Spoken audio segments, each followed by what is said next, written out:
आराम से हाँ बोलिए। देखिए, आज भोजशाला के संबंध में जो सुनवाई निर्धारित थी, आज सर्वे की रिपोर्ट न्यायालय के पटल पर आ चुकी है। क्योंकि अभी सुप्रीम कोर्ट का सर्वे रिपोर्ट पर और आगे की प्रोसीडिंग पर स्टे है, इसलिए न्यायालय ने ये आदेश दिया है कि आप सुप्रीम कोर्ट में जो पिटीशन लगी है उससे इंस्ट्रक्शन करवाइए, वहाँ आदेश हो जाए। उसके बाद न्यायालय को सूचित करते हुए फिर हम आपको अगली तारीख भी देंगे। और इसमें मुस्लिम पक्ष की ओर से इंटरव्यू करने के लिए एप्लीकेशन लगाई गई थी, उन्होंने भी प्रयास किया कि हमारी सुनवाई कराने पर सुप्रीम कोर्ट की आदेश के बाद ही यह न्यायालय सुनने की स्थिति में रहेगा।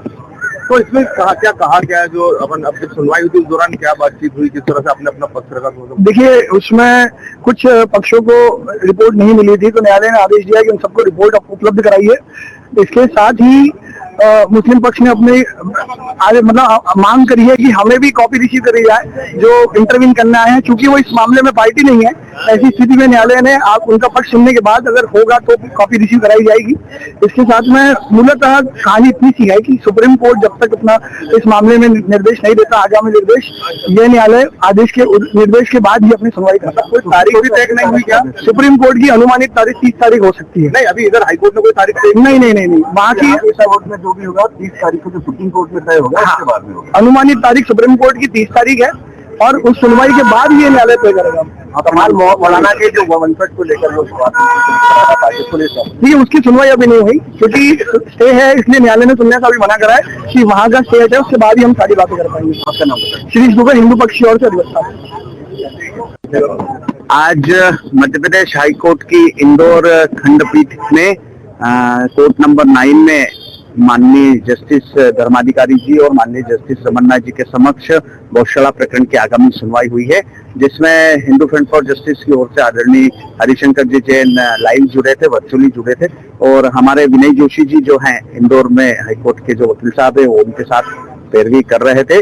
और सुप्रीम कोर्ट ने जो एक अंतरिम सी रोक लगा रखी है, जिसको हटाने के लिए विष्णु शंकर जी जैन के माध्यम से हमने एक याचिका सुप्रीम कोर्ट में दाखिल की है, जिसकी तारीख भी आ चुकी। 30 जुलाई 2024 को वह अगली तारीख है। तो वह रोक इस प्रकार की है कि जो भी एएसआई की रिपोर्ट है उसका क्रियान्वयन बिना सुप्रीम कोर्ट के संज्ञान के बिना नहीं होगा। तो जब तक 30 जुलाई तक वो प्रकरण जब आवेगा सुप्रीम कोर्ट के सामने, या जो 30 जुलाई को जो भी निर्णय होगा उसके बाद ही जब हाईकोर्ट का कोई निर्णय आ पाएगा। मुख्य बातें कर रहे हैं, मुख्य पक्ष ने क्या कहा और जिस तरीके से तमाम मौलाना कुछ समय में मांग को लेकर की मांग भी की जा रही थी, तमाम मांग की गई थी कि कुछ लोग को जो आवेदन हो जांच रिपोर्ट वो नहीं मिली। जांच रिपोर्ट एएसआई द्वारा 15 जुलाई को माननीय हाईकोर्ट के रजिस्ट्रार ऑफिस में पेश की गई। जैसे कि माननीय कोर्ट के निर्देश थे, वादी प्रतिवादियों को सबको दी भी गई थी। तो वह रिपोर्ट जो है वो लगभग जो मुख्य वादी या मुख्य प्रतिवादी है उनके एडवोकेट्स के माध्यम से सर्व हुई है। तो इस प्रकार की तो कोई उसमें चर्चा नहीं आई। हाँ, जरूर एक वो आवेदन जरूर आया था कि जो तथाकथित वहाँ पे दरगाह है उसके जो वंशज है उन्होंने कहा था कि हमें भी इस प्रकरण के अंदर प्रतिवादी बनाया जावे।